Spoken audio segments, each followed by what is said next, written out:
వరదరాజు,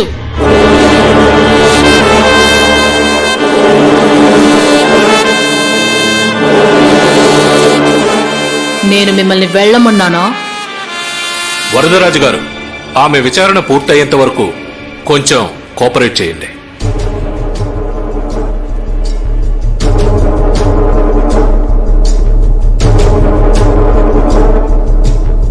నేను నీకు ఎలా కనిపిస్తున్నాను?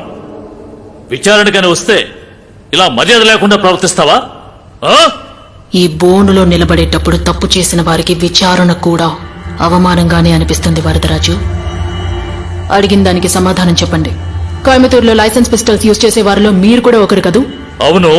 అయితే ఏమంటావు ఇప్పుడు? మీ అబ్బాయి మీ పిస్టల్ ని యూజ్ చేశాడా? వాడు చిన్న పిల్లాడు. నా పిస్టల్ ఎక్కడుందో కూడా వాడికి తెలీదు.